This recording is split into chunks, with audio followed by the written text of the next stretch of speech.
માતાજી મિત્રો, આ છે પાલડીના રોડ ને બીજા બ્લોકમાં આપણે આવી ગયા છે અને હમ ગોગા મહારાજનું મંદિર દેખાય છે કુવાતા વચ્ચે અને પાલડી. તો આ છે શેમાળિયા ગોગા મહારાજ. તો કોમેન્ટમાં જય ગોગ મહારાજ લખજો અને મિત્રો દર્શન કરાવું તમે પણ કરો. આ ગોગા મહારાજનું મંદિર છે.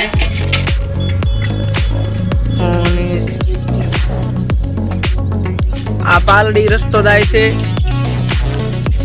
અને આ જાય છે મિત્રો કુવાતા અને બે ના વચ્ચે કેવરાન શેમાળિયા ગોગાજી મહારાજ બેઠા છે. જય ગોગ મહારાજ. તો આપણે દર્શન કરીએ. ચાલો. જય ગોગા મહારાજ. સૌને લાજ રાખજો બાપા ધડી. તો મિત્રો આ છે ગોગા મહારાજનું મંદિર.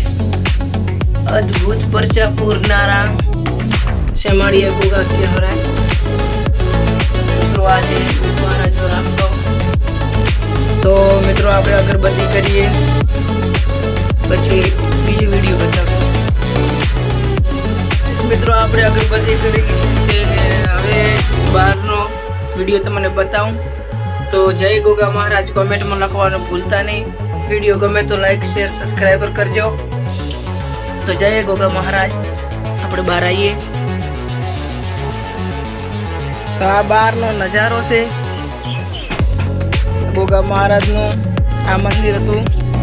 આ શેદડો છે. મિત્રો દર્શન કરવા આવો.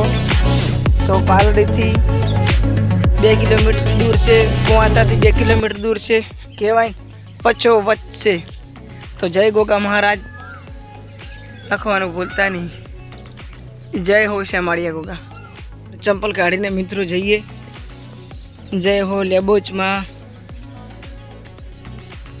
હરકની મનોકામના પૂરી કરો. તો મિત્રો એક આ છે નાનકડું મંદિરમાં લેબોચમાંનું અને મિત્રો આ છે ફોટો લેબોચમાંનો.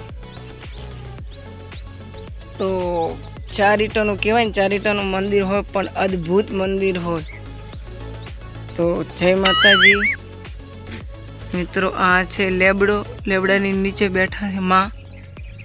એ માં સૌની મનોકામના પૂરી કરજે એવી પ્રાર્થના કરું છું. તો મિત્રો લોકેશનમાં લેવો. સામે છે જોગણીમાનું મંદિર, સામે લેબોજમાનું મંદિર. આપણે ઇતિહાસની તો ખબર નથી મિત્રો, પણ આપણે એક નાનકડું મંદિર જોયું એટલે દર્શન તમને કરાયા. મેં પણ દર્શન કરાયા. મિત્રો મારી ચેનલને લાઈક શેર સબસ્ક્રાઈબ કરજો. જે નાનકડું મંદિર હશે જ્યાં હશે ત્યાંના હું તમને દર્શન કરાવતો રહીશ અને તમારી મનોકામનામાં પૂરી કરે અને મારી મનોકામના પૂરી કરે. જય માતાજી. જય શ્રી કૃષ્ણ.